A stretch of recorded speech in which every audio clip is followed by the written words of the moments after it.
On va commencer, pour lancer le débat, avec, si vous le voulez bien, un petit tour de table, un petit éclairage sur les différentes représentations, les différentes conceptions qu'ont vos religions, messieurs, sur ce qui se passe après, paradis, enfer, etc. Expliquez-nous, on va commencer par la chronologie des religions, le judaïsme. Comment le judaïsme voit l'au-delà? Après la mort, il y a une forme de jugement. Et l'âme, c'est l'âme qui est jugée, parce que le corps, l'âme est jugée. Et en fonction du bien ou du mal, il y a un temps qu'on pourrait appeler, disons, qu'on reprend un mot qui a été popularisé dans le christianisme, un genre de purgatoire. C'est-à-dire un temps où on expie le mal qu'on a fait, il n'y a pas d'homme qui a fait que du bien. Et ensuite, l'âme rejoint son origine, c'est-à-dire Dieu. Et après, il y a un autre concept, bien après, à la fin des temps, qui sera la résurrection des morts. La réalité, c'est que on est dans du dogme, une partie du dogme. On doit croire au jugement et ensuite en la résurrection. La réalité, c'est notamment dans ces questions de mort approchée, personne n'en sait rien parce que personne n'est revenu. Donc on est dans de l'interprétation et quelque chose de très personnel finalement. Mais l'idée qu'il y ait quelque chose après, à mon avis, salvatrice, est nécessaire, de mon point de vue.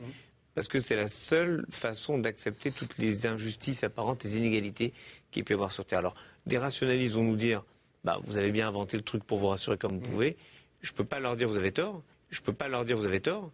Mais je dis en même temps que cette espérance en une transcendance, c'est-à-dire une transformation, un appel à quelque chose d'autre, élève l'homme d'une façon à nulle autre pareille. Alors, on va l'évoquer, cette question.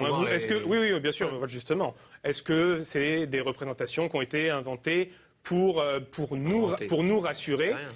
Vous disiez la vision des rationalistes. Mais dans un instant, on pose cette question. D'abord, on continue le tour de table. Le regard chrétien, catholique en tout cas, sur la représentation de l'au-delà. Qu'est-ce qui se passe après? On peut dire chrétien, parce qu'il n'y a pas de grosse différence dans les différentes églises chrétiennes.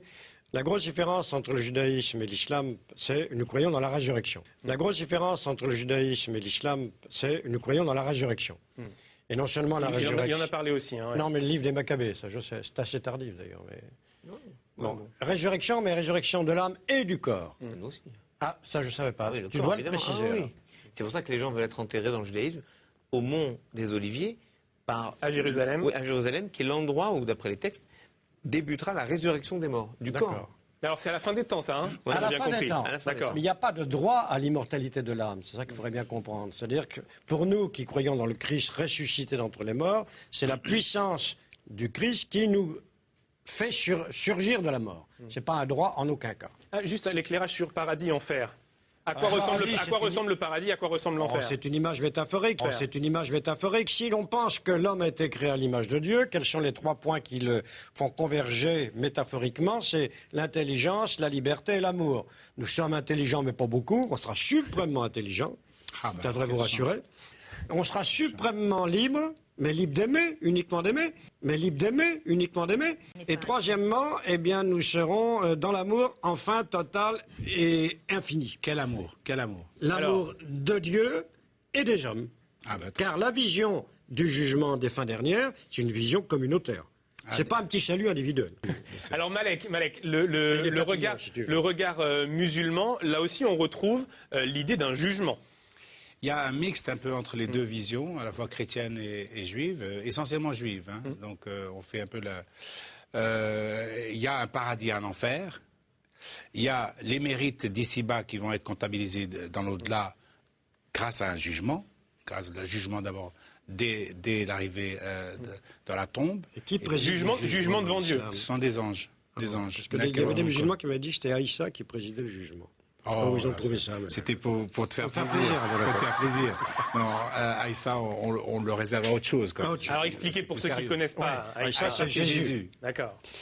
Donc c'est un jugement fait par les hommes, un premier jugement. Ensuite, il y a une période qu'on appellerait le purgatoire, en effet, c'est exactement identique. Ensuite, il y a certains qui sont appelés à aller au paradis, qui traversent un pont spécial qu'on appelle Sirat Mustaqim, avec un fil très tendu, très très fin, ceux qui sont destinés à aboutir de l'autre côté pour aller au paradis peuvent le passer, ceux qui ne peuvent pas, il est tellement fin qu'ils vont de toute façon tomber cramés dans les feux de l'enfer, un enfer d'ailleurs que Dante a repris un peu dans son enfer à partir de l'islam. Et puis il y a en effet, résurrection ou pas, c'est un peu le point sur lequel les musulmans un peu divergent moyennement avec les autres, avec quand même la possibilité que le paradis musulman est un paradis pratiquement copie-collé du paradis qu'on imagine aujourd'hui. C'est vrai qu'avec très charnel, très fastueux, pas seulement charnel, pas très mystique, hein. Pas seulement charnel. Non, mais on suppose que ceux qui sont arrivés au paradis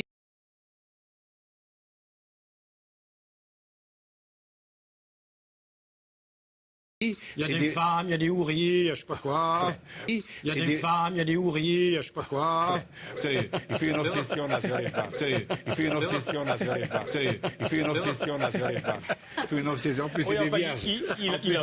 Il n'invente pas, là. Non, il n'invente pas. Sauf que quand il le présente comme ça, on a l'impression que les gars, ils vont se faire plaisir plus tard au paradis.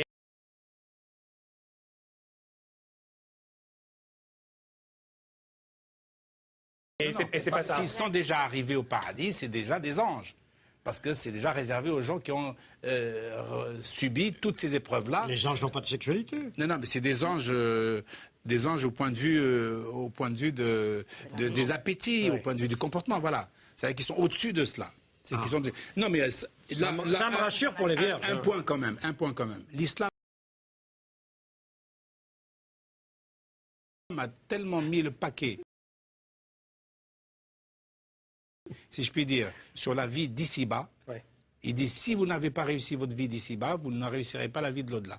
Et ici-bas, justement, là, ce qui n'a pas le prêtre là, c'est qu'ici-bas, on a droit à la sexualité totale, pleine et entière et satisfaisante. Et donc, à partir de là, vous n'avez même pas besoin. Les prêtres d'Orient aussi sont mariés. Alors, on va donner la parole à nos invités. D'abord, Patrice Van Hersel, voilà, qu'est-ce que ça vous inspire, ces pensées religieuses? Raïm disait tout à l'heure, les rationalistes vont nous dire on a inventé ça peut-être pour se rassurer. Bon, et j'ai dit, ils n'auraient pas tort de le penser. Ils pourraient le penser. Bon, vous êtes sur quelle ligne? Ils ne peuvent pas le prouver, pas plus que nous. Ce que je trouve très intéressant, c'est que moi, personnellement, j'ai grandi dans la religion catholique, mais comme la plupart d'entre nous, arrivé à l'adolescence, j'ai jeté tout ça à la poubelle.